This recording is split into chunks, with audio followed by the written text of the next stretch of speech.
నమస్తే, welcome to Suman TV. నేను మీ anchor Usha.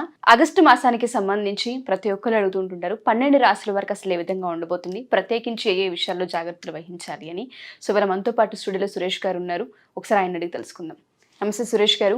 నమస్కారం అండి ఉషా గారు. కుంభరాశి వారికి ఆగస్టు మాసాంతం అసలు ఏ విధంగా ఉండబోతుంది అంటారు? ప్రత్యేకించి వీళ్ళు ఏ విషయాల్లో జాగ్రత్తలు వహించాలి అంటే చాలా మంది వ్యాపార రీత్యా, ఉద్యోగ రీత్యా, దాంతోపాటు ఆర్థిక పరిస్థితుల రీత్యా అడుగుతుంటుంటారు. కాబట్టి అడుగుతున్నాను, ఈ మాసాంతం ఏ విషయాల్లో జాగ్రత్తలు వహించాలి అంటారు? సందర్భోచితంగా మీరు క్వశ్చన్ అడుగుతారండి.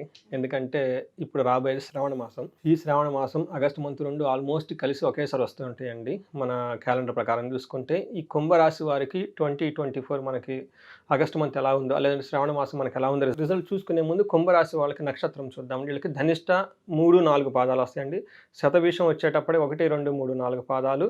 పూర్వభాద్ర వచ్చేటప్పటికి 1, 2, 3 పాదాలు. తర్వాత పేరు బలం కనుక చూసుకుంటే వీళ్ళకి గు, గే, గో, సా, సి, సు, సే, సో, దా ఈ అక్షరాలు కలిగిన వాళ్ళ పేర్లు, లేదంటే ఈ సౌండ్తో ఉన్న పేర్లు అందరూ కానీ కుంభరాశి కింద వస్తారని చెప్పుకోవాలి. తర్వాత మనకి ప్లానెటరీ పొజిషన్ కనుక, గ్రహస్థితి కనుక చూసుకుంటే సూర్యుడు వచ్చేటప్పటికి వీళ్ళకి 16th వరకు కర్కాటక రాశిలో, తర్వాత సింహరాశిలోకి వెళ్తూ ఉన్నారండి. తర్వాత శుక్రుడు వచ్చేటప్పటికి సింహరాశిలో ఆగస్టు 25th వరకు ఎక్కువ ఇందులో ఉంటారు. తర్వాత వచ్చేటప్పుడు వాళ్ళకి కన్య రాశిలోకి వెళ్ళిపోతారు. తర్వాత కుజుడు వచ్చేటప్పటికి వృషభ రాశిలో ఉంటారండి. తర్వాత 26 తర్వాత వీళ్ళకి మిథున రాశిలోకి వెళ్ళిపోతుంటారు. ఈ మేజర్ ప్లానెట్స్ ఉన్న చేంజెస్ వీటిని బట్టి కనుక మనం చూసుకుంటే కుంభరాశి వారికి సూర్యుడు వచ్చేటప్పుడు వీళ్ళకి శత్రు నాశ మంతః, శత్రువులతో అంటే శత్రువుల్ని అంతం చేసేస్తారని మనం చెప్పుకోవాలి.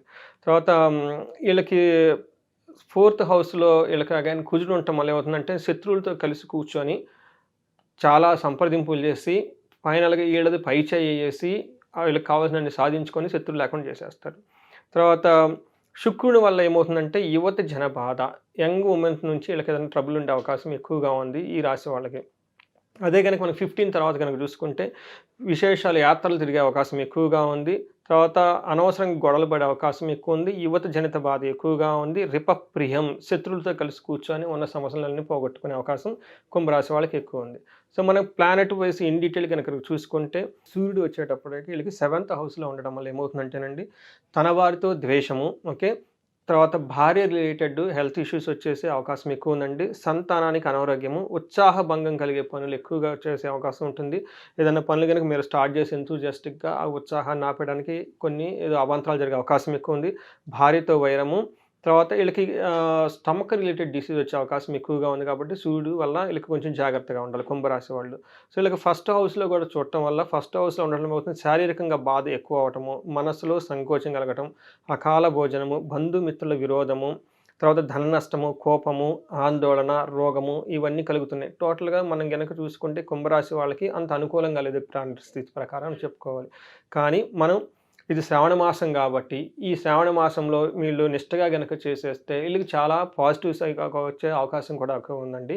మనం కనుక కుజుడిని కనుక చూసుకుంటే 6th హౌస్లో కుజుడు ఉండటం వల్ల చాలా మంచి జరుగుతుంది. ఎలాంటి విషయాల్లో బాగుంటుందంటే వీళ్ళకి ఫస్ట్ ధన ధాన్య లాభం కలుగుతూ ఉంటుంది, మంచి కీర్తి వస్తుంది, మనసుకు చాలా సుఖంగా ఉంటారు. పుణ్యకార్యాలు చేయటం వల్ల, తర్వాత పుణ్యకాలు చేయటం వల్ల నూతన వస్తువులను సేకరణ చేయడంలో చాలా యాక్టివ్గా ఉంటారు. అందుకని మీకు ఇందాక చెప్పాను కదండి, వీళ్ళు ఈ టైంలో తర్వాత వర్క్కి సంబంధించిన విషయాల్లో అనవసరం గొడవ పడకుండా వీళ్ళు కనుక ఆధ్యాత్మికంగా కనుక ఉంటే చాలా చక్కగా మంచి జరుగుతుంది. ఇదిగో వాతావరణంగా అలా ఉందన్నమాట. వివాదరహితంగా శత్రుపీడ లేకుండా ఉంటారు. అన్ని అనుకూలమైన పనులు చాలా చక్కగా జాగ్రత్తగా చేసుకుంటారు. ఇందాక చెప్పుకున్నట్టు నెగిటివ్ షేడ్స్ ఉన్నా కానీ ఫైనల్గా చాలా మంచి జరుగుతుందని మనం చెప్పుకోవాలన్నమాట. అలానే వీళ్ళకి వచ్చేటప్పటికి 6th హౌస్లో ఉండటం వల్ల, 6th ఆస్పెక్ట్ చూడటం వల్ల కుజుడు వల్ల ఏమవుతుందంటే ఆరోగ్యంగా ఉంటారు, నిత్యము సంతోషంగా ఉంటారు, బంధుమిత్రులతో కలిసి ఉంటారు, ధనలాభం ఉంటుంది, సంతాన సౌఖ్యము, ఇష్టమైన కోరికలు తీర్చుకోవటము జరుగుతుంది, స్థాన లాభం కూడా వీళ్ళకి ఉంటుందండి. ఇక్కడ నుంచి ఇంకో పొజిషన్కి ఏదైనా ట్రాన్స్ఫర్స్ అయినా కానీ వాటి ద్వారా లాభం కల్పిస్తుందని మనం చెప్పుకోవాలి. అదేవిధంగా మనకి శుక్రుడు వచ్చేటప్పటికి 1st హౌస్లో ఉండటం వల్ల ఏమవుతుందంటేనండి ధనలాభం బాగుంటుంది, మనసౌఖ్యం చాలా బాగుంటుంది. తర్వాత వీళ్ళు ఇంట్లో ఉన్న స్త్రీలతో కాకుండా బయట ఉన్న స్త్రీలు ఏదైనా కనుక పని చేస్తే వాళ్ళ నుంచి బాగా సపోర్ట్ వచ్చి వాళ్ళ నుంచి కీర్తి ప్రతిష్టలు వచ్చే అవకాశం ఎక్కువ ఉంది. తర్వాత స్త్రీల సహాయంతో లేదంటే స్త్రీల వల్ల వీళ్ళకి చాలా ధనలాభం కూడా చూపిస్తుంది అనమాట. తర్వాత నూతన వస్తువుల వల్ల లాభం ఉంది, సుఖం ఉంది. తర్వాత విద్యార్థులకు చాలా అనుకూలంగా ఉంటుంది. ఏదైనా కానీ అంతకుముందు పనులు కాకపోయినా కానీ ఇది మంచి టైం అని మనం చెప్పుకోవాలి. ఓవరాల్గా మనం చూసుకుంటే వీళ్ళకి ఒక 70% బాగుంది అని మనం చెప్పుకోవాలి. ఒక సూర్యుడు ఒక్కళ్ళు వీళ్ళకి అనుకూలంగా లేరు, కాకపోతే కుజుడు కానీ శుక్రుడు కానీ వీళ్ళు చాలా అనుకూలంగా ఉన్నారని మనం చెప్పుకోవాలి. అంగగోచారం పరంగా చెప్పుకుంటే ధనిష్ట నక్షత్రం వాళ్ళకి మనం ఇందాక ఆల్రెడీ చెప్పుకున్నట్లు వీళ్ళకి హెల్త్ ఒక్కటే బాగుండదు, కానీ వీళ్ళకి రాజ్యలాభం ఉంది, ప్రొఫెషన్లో ఇంప్రూవ్మెంట్ ఉంటుంది, అన్ని విషయాల్లో బాగుంటుంది, కానీ కొంచెం ఫైనల్గా ఇబ్బంది పడే అవకాశం కూడా వీళ్ళకి కనిపిస్తుంది. అదే కనుక శతభిష నక్షత్రం వాళ్ళకి చూసుకుంటే వీళ్ళకి హెల్త్ విషయంలో కొంచెం ప్రాబ్లమాటిక్గా ఉంటుంది, కానీ శతభిష నక్షత్రం వాళ్ళకి ప్రమోషన్స్ ఎక్కువ వచ్చి రాజ్యలాభం ఎక్కువ వచ్చి తర్వాత అధికారం ఎక్కువ వచ్చేసి చాలా ముందుకెళ్ళే ఒక కీర్తి ప్రతిష్టలు వచ్చే ఒక టైం వాళ్ళకి అనుకూలంగా ఉంది. తర్వాత పనిలో జయం, తర్వాత ధన ప్రాప్తి ఎక్కువగా ఉంది. కుంభరాశి వాళ్ళకి మిగతా శతభిష నక్షత్రం మిగతా నక్షత్రాలతో పోలిస్తే వీళ్ళకి ధన ప్రాప్తి చాలా బాగుంది, కానీ అనవసరంగా గొడవ పడే అవకాశం ఎక్కువ ఉంది. సూర్యుని వల్ల కొంచెం కేర్ఫుల్గా ఉండాలి. ధనం విషయంలో కొంచెం ప్లాన్డ్గా ఉంటే సరిపోతుంది. ఓవరాల్గా శతభిష నక్షత్రం వాళ్ళకి చాలా బాగుందని చెప్పుకోవాలి. మనకి పూర్వభాద్ర నక్షత్రం కనుక మనం చూసుకుంటే వీళ్ళకి ధన ప్రాప్తి చాలా బాగుందని చెప్పుకోవాలి మంత్ అంతా.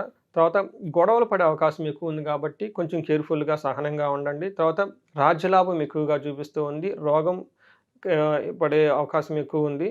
తర్వాత బంధనం అంటారు, ఏదో ఒక విషయంలో మీరు ముందుకి వెనక్కి వెళ్ళలేక సరైన డెసిషన్ తీసుకోలేక ఇబ్బంది పడే అవకాశం ఎక్కువ ఉంది. ఇలాంటి సమయంలో వేరే వాళ్ళ సహాయం తీసుకుంటే మీకు చాలా యూజ్ అవుతుంది. సో ఈ ప్రకారంగా అంగగోచరం ప్రకారంగా మనం చూసుకుంటే కుంభరాశి వాళ్ళకి ఆల్మోస్ట్ 70% చాలా బాగుందని మనం చెప్పుకోవాలి. సో చాలామంది అంటే జాతకరీత్యా బాగున్నప్పటికీ కూడా మాకు ప్రాక్టికల్గా చూసుకుంటే కొన్ని వర్కౌట్ అవ్వట్లేదు, జాతకం బాగున్నా కలిసి రావట్లేదు అంటూ ఉంటారు. వాళ్ళకి జాతకరీత్యా ఒకసారి మిమ్మల్ని కలవాలి అనుకున్నా, లేదా చాలామంది హోమానికి సంబంధించి కూడా అడుగుతూ ఉంటుంటారు. సో హోమంకి సంబంధించిన డీటెయిల్స్ కావాలి అనుకున్నా, కనకదార హోమంలో మేము పాల్గొనాలనుకుంటున్నాం, మేము పార్టిసిపేట్ చేయాలనుకుంటున్నాం, డీటెయిల్స్ కావాలనుకున్న వాళ్ళందరినీ ఎలా అప్రోచ్ అవ్వాలి అంటారు? ఉషా గారు, 3 ముఖ్యమైన విషయాలు. ఒకటి, మన మహర్షులు ఇచ్చిన ఈ జ్ఞానాన్ని అందరికీ చేరాలి. ప్రతి ఇంట్లో ఒక వేదిక ఆస్ట్రాలజర్ ఉండాలనే ఉద్దేశంతో ఒక కోర్స్ పెట్టామన్నమాట. మోస్ట్ ఆథెంటిక్గా కోర్స్, అది చాలా సింపుల్గా జ్యోతిషాస్త్రం నేర్చుకునేది. రెండోది, మీరు చెప్పినట్టు జాతకంలో దోషాలు ఉంటాయి, ఉండి ఇబ్బందులు పడితే ఓకే, నో ప్రాబ్లం. కొంతమంది జాతకం బాగుండి ఇబ్బందులు పడుతూ ఉంటారు, అలాంటి వాళ్ళు ఎక్కడో ఏదో ప్రాబ్లం జరిగి ఉంటుంది. మనకి జ్యోతిష శాస్త్రం ప్రకారం, ఓకే, వేదాల ప్రకారం వాళ్ళకి మంత్రశాస్త్ర ప్రకారం మనకి గైడెన్స్ ఇచ్చేయచ్చు. సో దట్ ఏంటంటే బాధలు పడకుండా జీవితాన్ని హ్యాపీగా నడుపుతారు. మూడోది, మీరు చెప్పినట్టు ముఖ్యంగా ఈ రోజుల్లో ఎవరి నోట చూసుకున్నా కానీ ధనము ధనము ధనము, అలానే ధనం సంపాదించడమే అదృష్టం అండి. ఓకే, మన ఫస్ట్ మన మహర్షులు ఇచ్చింది ఏంటంటే ఆయుష్ ఉండాలి, ఆరోగ్యం ఉండాలి, తర్వాత ధనం ఉండాలి. ధనం సంపాదించకపోతే ఇంక నువ్వేం చేస్తావు, సంసారాన్ని నిలబడుకుంటావు, బిల్లు అసలు ఎలా లైఫ్ అవుతుందండి. తర్వాత మనకి గృహస్థ ధర్మంగా ఉన్నప్పుడు గృహస్థ ధర్మాన్ని పాటించినప్పుడు గృహస్థులకి చాలా రెస్పాన్సిబిలిటీ ఉంది. పిల్లలు ఉంటారు, పెద్దవాళ్ళు ఉంటారు, సన్యాసులు ఉంటారు, సంసాసులు ఉంటారు, గుళ్ళు ఉంటాయి, ఇవన్నిటిని తీసుకోవాల్సిన బాధ్యత సంసారిదండి. వాళ్ళకి ధనం చాలా ఇంపార్టెంట్. ఎవరైనా గనక ధనానికి ఎలాంటి ఇబ్బంది పడుతుందో కానీ మన గనక కన్సల్ట్ అయితే ఈ కనకధార అన్న ఈ ప్రోగ్రామ్ ద్వారా వాళ్ళు మొత్తం డయాగ్నోస్ చేసి అసలు ఏం ప్రాబ్లం ఎందుకు వస్తుంది చేసి మనకి పరిహారాలు చేసి వాళ్ళకి 3 to 6 monthsలో ఆగిపోయిన ధన ప్రవాహాన్ని మొత్తం మళ్ళీ వెనక్కి తీసుకొని రావచ్చు. ఎక్కడైనా లాక్ అయ్యేంటి విషయాలు మనకు గైడెన్స్ ఇస్తే వాళ్ళకి వెంటనే వచ్చేస్తాయి. మనం చాలామంది చూపించుకొని ఎంతమంది మెసేజ్లు పెడుతున్నారు, చాలా ఫీడ్బ్యాక్ కూడా వస్తుంది. సో ఈ అవకాశాన్ని సద్వినియోగం తెలుసుకోవాలండి. ఒక మన మహర్షులు ఇచ్చిన జ్ఞానాన్ని, మంత్రస్థానం ఇచ్చిన జ్ఞానం, వేదాలు ఇచ్చిన వాటిని తెలుసుకొని ఆథెంటిక్ పీపుల్ ద్వారా చేసుకుంటే బాగుంటుందండి. Thank you sir, thank you so much. Thank you అండి ఉషా గారు. సో ఎవరైనా సరే సురేష్ గారి వీడియోస్ చూసిన తర్వాత జాతకరీత్యా ఒకసారి సురేష్ గారిని కలవాలి అనుకున్నా, లేదా కనకదార హోమంకి మీరు కూడా ఎన్రోల్ చేసుకోవాలి అనుకున్నా, డీటెయిల్స్ తెలుసుకోవాలి అనుకున్నా, కింద స్క్రోల్ అవుతున్న కాంటాక్ట్ నెంబర్ని కాంటాక్ట్ చేస్తే సురేష్ గారి టీం మీకు పూర్తి వివరాలు అందిస్తారు. Thank you.